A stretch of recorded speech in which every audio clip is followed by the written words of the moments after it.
Hello everyone, this is Tejasvi Rana. I am IAS 2017 batch.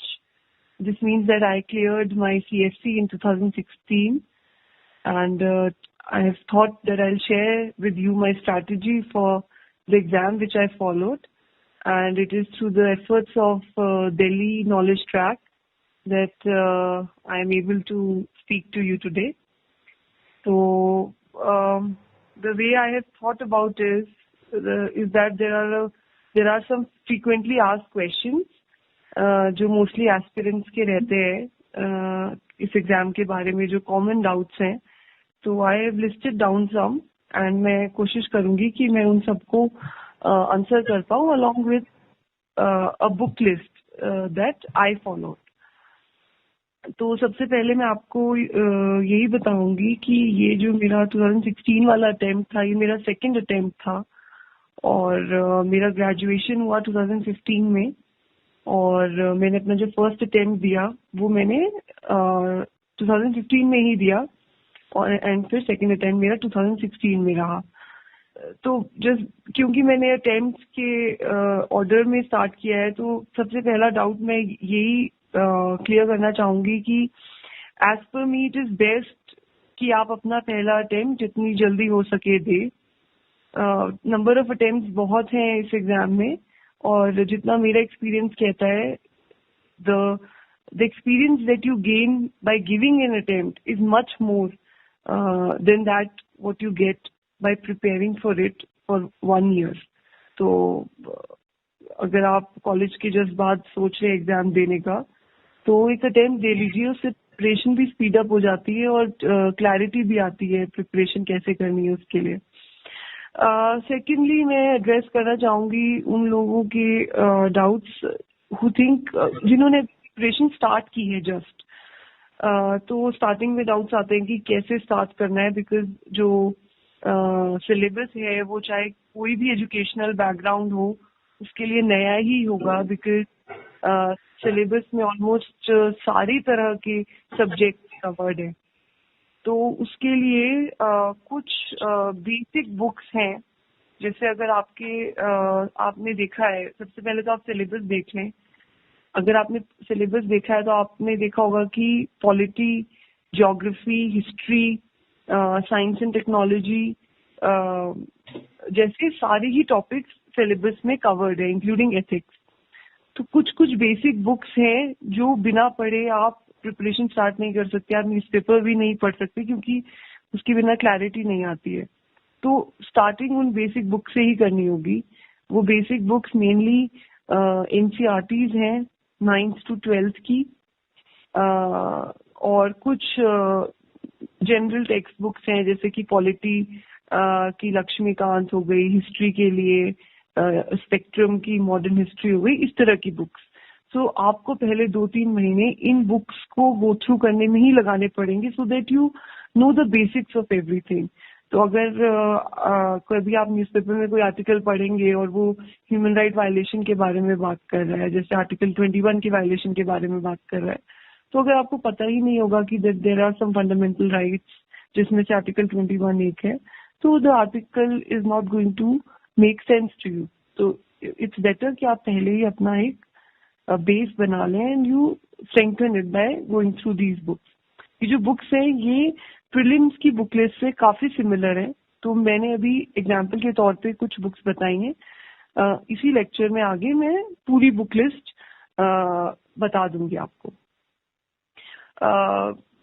उसके बाद दूसरा एक बिगिनर्स के लिए क्वेश्चन रहता है कि ऑप्शनल कौन सा चूज करें. जो आजकल एक ही ऑप्शनल बचा है पैटर्न में, लेकिन काफी कंफ्यूजन रहता है स्पेशली इंजीनियरिंग बैकग्राउंड वालों को. तो उसके लिए मतलब मुझे यही बोलना है कि एज पर my experience whatever I have seen in my 2 attempts is that कि there is nothing like a good or a bad optional. आपके लिए वही ऑप्शनल अच्छा है जो आप 1 साल तक पढ़ सकते हैं, और ये डिसीजन बहुत ही सब्जेक्टिव होगा. ठीक है, कुछ फैक्टर्स होते हैं जो ऑप्शनल का चॉइस इन्फ्लुएंस करते हैं, जैसे कि कुछ ऑप्शनल्स के लिए बुक्स अवेलेबल थोड़ी मुश्किल आती है उसमें, तो वो आपको पता चल जाएगा। तो आप अगर आपको सोर्सेज नहीं मिल रहे तो उनको मत चूज करिए, बट एट द एंड आपको वही ऑप्शन चूज करना पड़ेगा जिसको आप 1-1.5 साल पढ़ सकते हैं। जैसे कि मैं आपको एग्जांपल देती हूँ, इंजीनियरिंग बैकग्राउंड स्टूडेंट्स के लिए, क्योंकि वो टेक्निकल सब्जेक्ट को पढ़ना पसंद करते हैं, एंथ्रोपोलॉजी एक अच्छा सब्जेक्ट माना जाता है। बट अगर आप जैसे अगर आप मेरी बात करिए, मैं भी इंजीनियरिंग कॉलेज से ही हूँ, तो लेकिन मैं एंथ्रोपोलॉजी बिल्कुल भी नहीं पढ़ सकती, बिकॉज उस तरह का इंटरेस्ट नहीं रहा मेरा कभी मैनकाइंड की हिस्ट्री में, बल्कि उसके अलावा जो सब्जेक्ट्स है, सोशियोलॉजी हो गया, इकोनॉमिक्स हो गया, उसमें मेरा ज्यादा इंटरेस्ट रहा है। तो इससे मैं आपको ये बताना चाह रही हूँ कि एंथ्रोपोलॉजी एक स्कोरिंग ऑप्शनल है, जनरली इंजीनियरिंग स्टूडेंट्स लेते हैं। इसका मतलब ये नहीं है कि वो आपके लिए एप्ट है। आपको अगर ऑप्शनल समझ नहीं आ रहा तो उसको चूज करने का एक ही तरीका है कि जो भी आपके 2-3 पॉसिबल ऑप्शनल्स हैं, आप उनको 15-20 दिन, 1 महीना थोड़ा पढ़ के देखिए। अगर इंटरेस्ट बन रहा है, जिसमें बन रहा है मैक्सिमम, उसको लेना चाहिए, बिकॉज एट द एंड सारी ही ऑप्शनल इक्वली स्कोरिंग है। If you have a command over an optional, then it sails you through.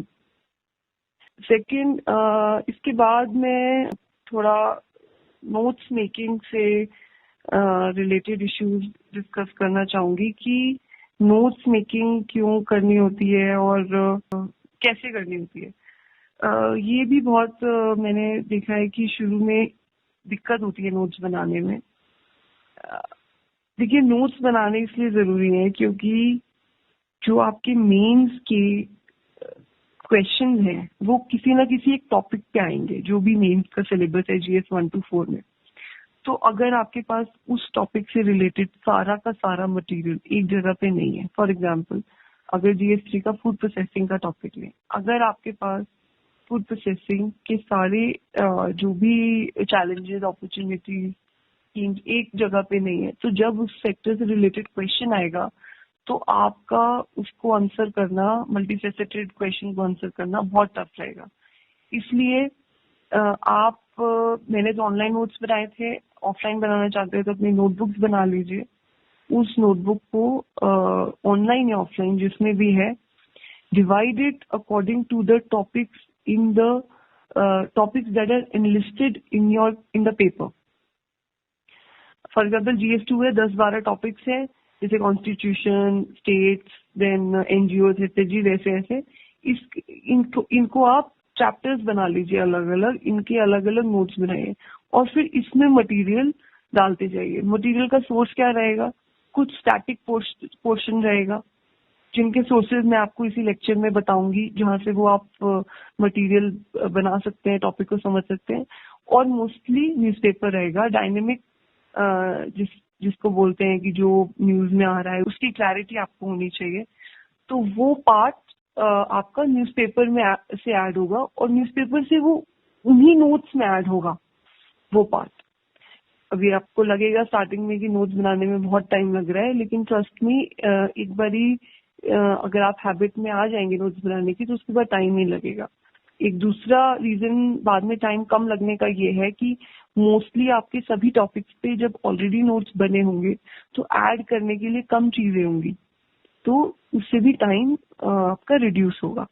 So it is not something which is impractical or which takes a lot of time. Even if it is taking a lot of your time initially, it is something which is indispensable. Without this, I don't think so it is easy to clear the exam. इसके बाद मैं I think I will directly come to the sources for the different topics. And after that, I will discuss something that I want to share with you about answer writing. I think I'll start with the prelims book list. First topic is the current affairs. Current affairs are best prepared, according to me, by attempting 1 or 2 test series. What I used to follow was 1 test series from Vision IAS, 1 from Insights on India. Both are available online. Even if you're not based in Delhi, then also you can follow them.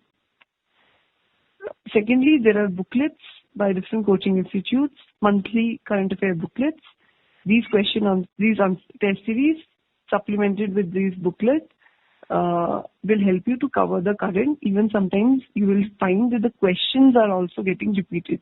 Even some of the questions which are very unexpected gets repeated. For example, मुझे याद आ रहा है इसलिए मैं बता रही हूँ 2016 के ही अटेम्प्ट में शायद एक क्वेश्चन आया था लिंगायत सेक्ट से, जो कि बहुत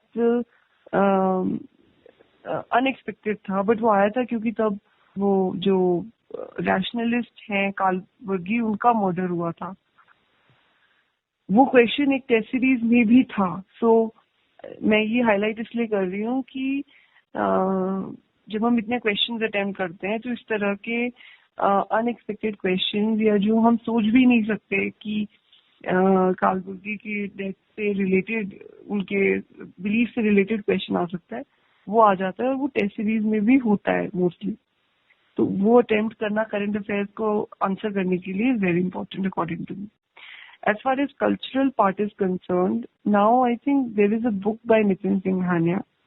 I read from his notes, but I think book is more comprehensive, so you will not need to refer to multiple sources.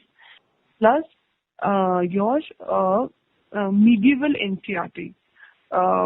As far as medieval NCERT is concerned, frankly telling you, I did not cover this book because when I gave the attempt, the number of questions asked from this portion were less. But in 2016 also many questions came unexpectedly. So if questions are continuing to come from this section, so it's better that you read it from medieval NCERT. It's an old NCERT book, which nowadays are available online also. You can Google it, or you can find it in the lanes of Rajendra Nagar in Delhi. You have to visit there once or ask some friend to get it for you. उसके बाद history का portion है. History के portion के लिए I suggest spectrum की modern history, because factually वो ज्यादा रिच है बिपिन चंद्रा जो कि एनसीईआरटी है उससे. बट जो कुछ पोर्शन रह गए जैसे 1857 से पहले वाला पोर्शन, उसके लिए बिपिन चंद्रा रेफर करना पड़ेगा. उसके बाद ज्योग्राफी के लिए 9 to 12 NCERT according to me are going to suffice. After that for polity Lakshmikant and only Lakshmikant for prelims plus mains. No need to refer to multiple books like D.T. Basu and all. I don't think so. कि इसका जो cost benefit analysis होगा वो आपके favour में होगा. So just stick to Lakshmikant. Then economics के लिए कोई भी किसी भी कोचिंग इंस्टीट्यूट के नोट्स उठा लीजिए. प्रीलिम्स पोर्शन के लिए बहुत सारी चीजें होती हैं कि कितने तरह के डेफिसिट होते हैं गवर्नमेंट में, फिर वो मनी सप्लाई का M0 M1, उस तरह के बहुत सारे फैक्चुअल क्वेश्चंस पूछे जाते हैं इकोनॉमिक्स में.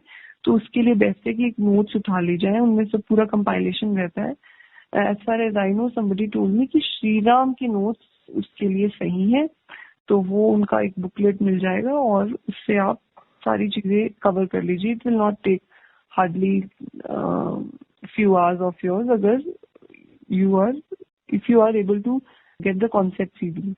Environment के लिए I refer to just Shankar IAS booklet for environment. I think it's compiled nicely, so this will suffice.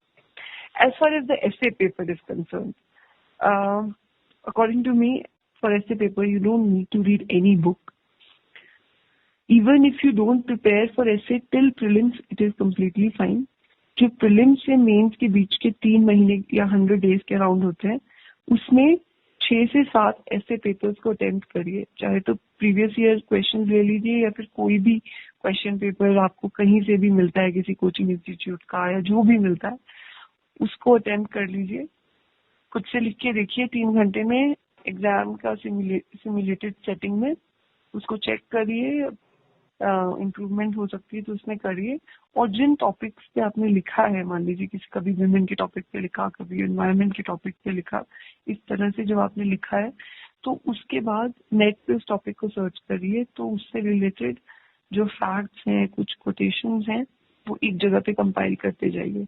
और जब नेक्स्ट टाइम, जैसे आज मैंने फर्स्ट ऐसे का पेपर लिखा, विमेन पे लिखा और एक कोई मॉरल मान लीजिए जनरली इस तरह के टॉपिक्स आते हैं कि be the change you want to see in the world, इस तरह के टॉपिक पे लिखा। तो लिखने के बाद मैंने इसको नेट से सर्च किया, जो भी मटेरियल मुझे मिला मैंने अपना नोट्स में डाल दिया। नेक्स्ट टाइम जब मैं ऐसे लिखूंगी तो मैं इसको एक बारी गो थ्रू हो जाऊंगी, ताकि अगर मुझे कुछ हिंट्स इसमें से मिले तो वो मैं लिख लूँ। इस तरह से आपको रिवाइज भी होता रहेगा मटेरियल और आपका मटेरियल ऐड भी होता रहेगा ऑलमोस्ट हर टॉपिक पे, ताकि जब आप फाइनली देने जाएंगे पेपर तो एक आधा टॉपिक तो सेम आ ही जाएगा, जैसे विमेन, एनवायरनमेंट, इकोनॉमी, एजुकेशन, ये बेसिक कॉमन टॉपिक।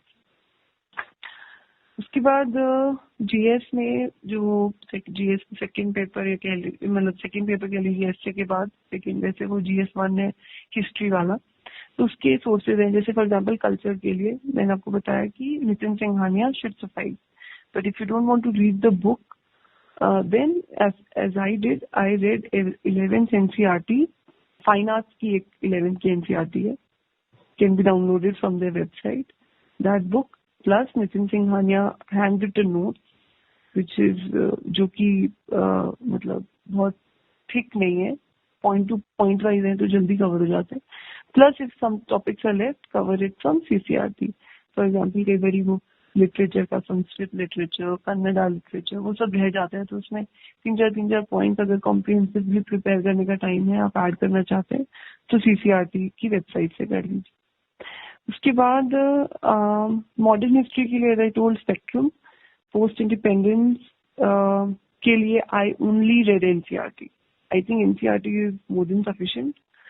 अगर कुछ NCERT में कवर नहीं होता है तो वो जनरली करंट अफेयर्स में आ रहा होता है, तो न्यूज़पेपर से कवर हो जाता है।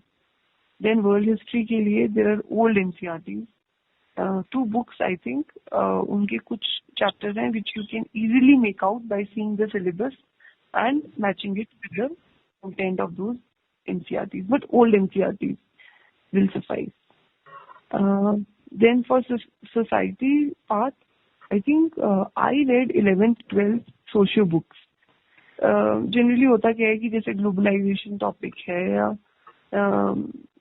इस तरह के जो टॉपिक्स हैं वो इन बुक्स में दिए हुए हैं, तो उससे मैंने थोड़ा सा स्टैटिक पार्ट कवर कर लिया था, जैसे ग्लोबलाइजेशन का विमेन पे इफेक्ट, ओल्ड पीपल पे इफेक्ट, तो कुछ तीन चार पॉइंट लिख लिए थे, though they are very obvious points.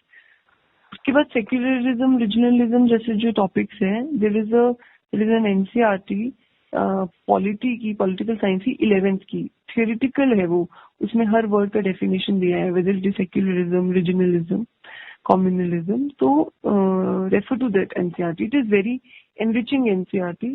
If you read it, many of these concepts which we use in common parlance, जो कि हम आम भाषा में बोलते हैं, उनका मतलब क्या है क्लियर हो। उसके बाद ज्योग्राफी में आई ओनली स्टिक, मैंने जैसे बोला सिर्फ NCERT, 9th to 12th NCERT। और उसके बाद डिजास्टर मैनेजमेंट के लिए भी एक बुक आती है डिजास्टर मैनेजमेंट की, which you will easily find on NCERT website. उससे क्या मेजर्स, प्रिवेंटिव मेजर्स होते हैं अलग अलग डिजास्टर्स के, वो सारे आपको मिल जाएंगे उसमें से। देन GS2 के लिए जो पॉलिटी वाला पार्ट है, पॉलिटी एंड IR वाला, इंडियन कॉन्स्टिट्यूशन के लिए again there is only Laxmikanth, plus there is, I found one good article on Insights on India website on basic structure. Just try to go through this article, you will get a lot of clarity कि इसमें क्या हुआ है, क्या judicial position क्या है basic structure पे। काफी कॉमन टॉपिक है, इंपॉर्टेंट टॉपिक है, आ सकता है क्वेश्चन, इसलिए 2-3 पेज का आर्टिकल है, उससे गो थ्रू होने में कोई हर्ज नहीं है। As far as federal structure is concerned, I read Punchhi commission report. Maybe you can find some, what is that, summary और some notes of any coaching institute जो कवर कर दे, लेकिन मैंने तो थोड़ी क्लैरिटी के लिए I just went through it. Local government के लिए I read 6th ARC report. ज़्यादा टाइम नहीं लगता, just go through the main provisions, just note down the main points, and you will be able to finish with the ARC. Then separation of powers के लिए I totally depended on current affairs. Comparison on constitution with others I did not prepare because question has never come. Parliament and legislature के लिए, again parliament legislature executive के लिए लक्ष्मीकांत से sufficient to know the main provision. RPA के लिए I think you can see my notes because I don't remember the exact sources, but मैंने बहुत सारे सोर्सेज से वो कंपाइल किए थे नोट्स, जो since I don't forget, I'm mentioning it here. I will provide the links to my notes. So RPA के लिए भी कंसर्न those notes, बहुत सारा मैंने मटेरियल कलेक्ट करने की कोशिश की थी. After that, constitutional posts and bodies के लिए I think Lakshmikant is enough. Pressure groups, NGOs, SFGs, along with governance part. I think governance part plus civil services. Just pick up the Vajiram classroom handwritten notes from the market. I think I have gone through ARC reports also related to these topics, and those notes are a very good compilation or a very good summary of these reports. And उससे ज़्यादा आपको चाहिए भी नहीं answer करने के लिए, तो आई थिंक उनसे सारे क्वेश्चन आंसर हो जाने चाहिए. As far as statutory, regulatory and quasi-judicial bodies are concerned, again there is an ARC. उस ARC में से डायरेक्ट क्वेश्चंस भी आए हैं, तो बेटर ज़्यादा लंबा भी नहीं है वो टॉपिक, वो देख लीजिए. वैसे उसके नोट्स मैंने अपने नोट्स में भी, उसकी समरी अपने नोट्स में भी बनाई थी. You can see that also if you don't have time. Welfare schemes के लिए there is a book by Laxmikanth on public policy. तो उसमें डिफरेंट वल्नरेबल सेक्शंस के लिए schemes, constitutional provisions, statutory provisions mention है, तो मैंने वो अपने नोट्स में लिख लिए थे, so that I remember almost all the provisions if a question comes on a specific vulnerable section. Just a disclaimer, as far as GS2 paper and GS3 paper is concern, mostly paper सारा का सारा news paper से आता है, dynamic portion से आता है. तो जो मैंने आपको नोट, जो मैंने आपको सोर्सेज बताए हैं, ये मैं I was able to cover in my second attempt. You can also try to cover it from these sources. लेकिन if you don't have time, अगर आपको अटेम्प्ट देना है, साला टाइम नहीं है, तो don't try to cover the entire ARC. सिर्फ करंट अफेयर्स पे डिपेंड करिए. जनरली जो भी कोई आर्टिकल लिखेगा वो वेल इन्फॉर्म पर्सन होता है, उसने वो ARC पढ़ी होगी, उसी के पॉइंट वो मेंशन जरूर करेगा, तो वहां से कवर हो जाएंगे. लेकिन if you have time then इनको गो थ्रू करिए. बट जनरली GS2 GS3 का जो स्टैटिक पोर्शन होता है, that is our last priority.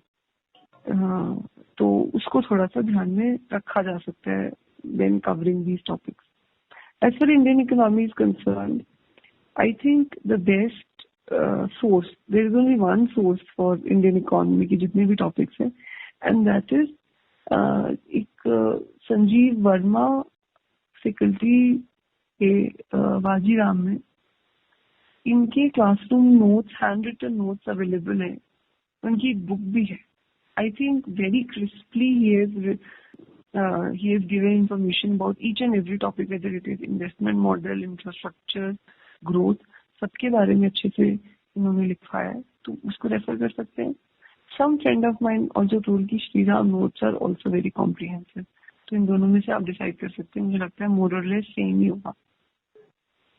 As far as these topics are concern, PDS, MSP, subsidies, animal rearing, food processing, land reforms. The link that I'm going to give from my notes, you can refer to that. I prepared these topics in a bit detailed manner because मेरा optional economics था, तो उसकी वजह से मैंने थोड़ा अच्छे से प्रिपेयर किया था. But I don't remember the exact sources या एग्जैक्ट आर्टिकल्स जो मैंने पढ़े थे, so you can see it from my notes. As far as SMT is concerned, it is usually dynamic, but there have been some questions, जैसे कि robotics के क्या applications हो सकते हैं, जो कि बहुत स्टैटिक क्वेश्चंस हैं, जो आए हैं पेपर में, हर साल एक आधा आ जाता है. तो मैंने तो वाजीराम के again I am saying classroom notes refer किए थे, जो कि जिसे मैंने कुछ points, importance of biotechnology, nano technology, robotics के मेन करेंट, मतलब मेन 21st सेंचुरी जो एप्लीकेशंस हैं, वो मैंने वहां से ले लिए थे. As far as environment is concerned, I depended totally on the newspaper and the current affairs. disaster management. There is an ARC on disaster management. You should read it and note down the main provisions. Internal security के लिए there is a book by I think one IPS officer and one DANF officer. Publisher is Tata McGraw-Hill. I think internal security, if read by this book, is very scoring because the questions are very predictable. Same he question आते हैं, कभी cyber security पे, कभी किसी पे, answer तक same रहता है उन क्वेश्चंस का, जो कि इस बुक में अच्छे से पॉइंट वाइज दिया हुआ है. As far as GS4 is concerned, I think for GS4 ज़्यादा कोई भी बुक रेफर करने की जरूरत नहीं है. What you can do is again take the Vachiram classroom notes. For which portion? For the public ethics portion. जिसमें citizen charter है, गवर्नेंस है, अकाउंटेबिलिटी है, क्वालिटी ऑफ सिविल सर्वेंट या पब्लिक सर्वेंट है, उसके लिए वो नोट्स रेफर करिए बिकॉज वो थोड़ा सा टेक्निकल पोर्शन है, खुद से हम नहीं लिख पाएंगे. डिफरेंट स्टडीज हुई हैं जिसमें डिफरेंट कंक्लूजन दिए हैं जो कि उसमें मेंशन है. As far as private ethics is concerned, I would strongly urge you कि ये पोर्शन पूरा खुद से कवर करने के लिए है. How to cover this portion? आपको हर टॉपिक पे जैसे कि कोई भी वर्ड मेंशन है, इंटेग्रिटी मेंशन है, ऑनेस्टी मेंशन है, या फिर कोई और इशू मेंशन है, उस पे what do you think about it? Maybe you can search internet for some anecdotes, for some stories, और खुद के ही नोट्स कंपाइल करने पड़ेंगे ताकि जब अगर उस टॉपिक पे क्वेश्चन आए तो आपके पास कुछ मटेरियल हो. इसके रेफरेंस के लिए I think you can refer to my GS4 notes. उसमें मैंने हर उसके लिए एनेक्डोट अपनी लाइफ से या किसी भी और फेमस पर्सनालिटी की लाइफ से उसमें डाला है, कुछ कोट्स डाले. तो even if you don't use them you will get an idea कि किस तरह से किस टॉपिक के नोट्स बनाने हैं. And this is about the preparation level. And as far as scoring good marks in GS4 is concern, just attempt previous year question papers. I think 5 या 6 papers हुए होंगे क्योंकि एग्जाम 2013 में या 14 में जब भी इंट्रोड्यूस हुआ था तो उसके बाद 5-6 पेपर्स हुए हैं. वो 5-6 पेपर्स लगा लीजिए, उनके आंसर्स खुद से एग्जाम फॉर्मेट में लिख लीजिए, उनको वापस से रिव्यू कर लीजिए, उनको बेटर कर लीजिए, और आई एम 100% श्योर जो क्वेश्चन नया आएगा वो ऑलमोस्ट सिमिलर लाइन्स में होगा और उन्हीं आंसर से आपका वो आंसर भी निकल जाएगा. सो हियर मैंने ऑलमोस्ट आपको सारे सोर्सेज बता दिए. As far as answer writing is concern, there are some things which I can tell you about answer writing. See, answer writing is the main thing to practice here because see, I have seen people who with even very, मैं ये नहीं बोलूँ बहुत कम knowledge में, then you can say कि बहुत vast knowledge नहीं होती, बहुत सारे उन्होंने सोर्सेज नहीं पढ़े होते, बट फिर भी they are able to organise their thoughts in a way कि उनको मार्क्स बहुत अच्छे मिलते हैं. तो that is only based on your answer writing practice. How to practise it? I used to देखिए insights on India, IAS Baba, ये websites हैं जो कि रोज कुछ प्रैक्टिस क्वेश्चन देती हैं. I used to follow Insights on India. तो वो प्रैक्टिस क्वेश्चन लिखिए, सारे नहीं लिख सकते तो 3-4 लिख के देखिए, तो उसी से आपको पता चलेगा कि कैसे लिखना है आंसर. आंसर यूजुअली एक इंट्रोडक्शन, बॉडी और कंक्लूजन के फॉर्मेट में होता है. जनरली बॉडी में अगर आप पॉइंट वाइज लिखें तो मुझे लगता है कि ज्यादा मार्क्स मिलते हैं पेपर में, बिकॉज एग्जामिनर को आसानी रहती है चेक करने में. उसके बाद जब आप पॉइंट्स लिख रहे हैं किसी भी क्वेश्चन के, तो उसमें try to give some evidence जितना आप दे सकते हैं. जैसे कि अगर मुझे क्वेश्चन आया है कि SHGs के क्या फायदे हुए हैं या क्या इंपॉर्टेंस है SHGs के, और मैं विमेन एम्पावरमेंट लिख रही हूँ, फाइनेंशियल सेविंग लिख रही हूँ, इस तरह का, तो कहीं पे मैं कुछ डेटा डाल दूँ कि इतनी फाइनेंशियल सेविंग्स हुई इस रिपोर्ट के हिसाब से, कहीं पे मैं किसी रिपोर्ट का एविडेंस डाल दूँ कि राधा कृष्णन कमेटी ने ये बोला अपने स्टडीज के हिसाब से, तो उससे क्या होता है कि जो मैं बोल रही हूँ that has been substantiated by some fact और maybe some theory, some hypothesis. तो उससे आंसर की क्वालिटी बेटर होती है. और maybe you can substantiate it with some example, with some anecdote. So this is about answer writing. And when to start answer writing? Even if you're not able to write a single answer till prelims, then also it is okay. Because the main period is prelims to mains. वाला वो 100 days. उसमें आपको answer writing रोज करनी पड़ेगी. In fact, आपकी जो test series है, the most crucial thing about clearing this exam is your test series for mains. Because उसमें आपको एक तो रेगुलरिटी बनानी बहुत जरूरी है. If you have thought that you will give one paper every Sunday, then you must give it every Sunday, irrespective of the level of preparation. Give the paper because जब final day भी आप paper देने जाएंगे तब भी आपकी पूरी preparation नहीं होगी, तब भी ऐसे टॉपिक्स होंगे जो आपको नहीं आते होंगे या याद नहीं होंगे, बट स्टिल आपको आंसर लिखने होंगे. इसलिए even without preparation try to write those answers and make a schedule for those 100 days. Keep one paper every weekend. जैसे मैं संडे को रखती थी तो हर संडे को एक पेपर दे देती थी. जनरली टेस्ट सीरीज वही 10 से 12 टेस्ट की होती है, तो वो ऑलमोस्ट उतने ही वीक्स रहते हैं, तो कवर हो जाती है.